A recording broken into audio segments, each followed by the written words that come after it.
ನಮ್ಮ ಬದುಕಿನಲ್ಲಿ ನಾವು ಎಷ್ಟು ವಿಷಯಗಳನ್ನು ತಿಳಿದುಕೊಂಡಿದ್ದೇವೆ ಎಂಬುದಕ್ಕಿಂತ ಆ ತಿಳಿದುಕೊಂಡಿರುವ ವಿಷಯಗಳನ್ನು ದೈನಂದಿನ ಬದುಕಿನಲ್ಲಿ ಹೇಗೆ ಅಳವಡಿಸಿಕೊಳ್ಳುತ್ತೇವೆಂಬುದು ಮುಖ್ಯವಾಗಿರುತ್ತದೆ.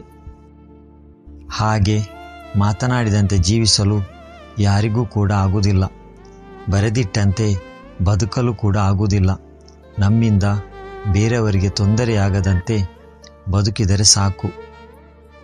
ನಮ್ಮ ಬದುಕು ಕಡಲಿನಂತೆ, ಬಂದು ಹೋಗುವವರು ಅಲೆಗಳಂತೆ. ಆದರೆ ಅಪ್ಪಳಿಸಿದ ರಭಸಕ್ಕೆ ನೋವು ನಲಿವುಗಳು ತಾತ್ಕಾಲಿಕ, ಕೊನೆಗೆ ಉಳಿಯುವುದು ಮಾತ್ರ ನೆನಪುಗಳು.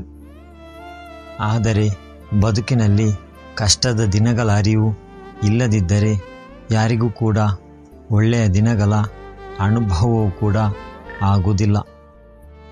ಆದರೆ ಒಂದು ಮಾತು, ಯಾರದೋ ಉದಾಹರಣೆಗಳನ್ನು ಹೇಳುತ್ತಾ ಜೀವನವೆಲ್ಲ ಕಳೆಯುವ ಬದಲು ನಾವು ಕೂಡ ಹಲವರಿಗೆ ಒಂದು ಉತ್ತಮ ಉದಾಹರಣೆಯಾಗಲು ಪ್ರಯತ್ನಿಸೋಣ.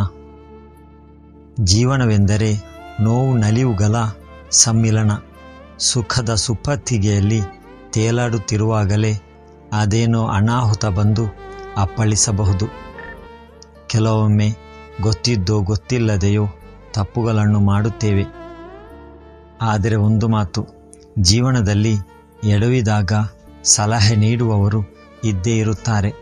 ಆದರೆ ಕೆಲವರ ಅನುಭವದಿಂದಲೇ ಪಾಠ ಕಲಿಯುತ್ತಾರೆ. ಹಿರಿಯರ ಬುದ್ಧಿಮಾತು ಇಡೀ ವ್ಯಕ್ತಿತ್ವವನ್ನು ಬದಲಾಯಿಸಿ ಬಿಡುತ್ತದೆ.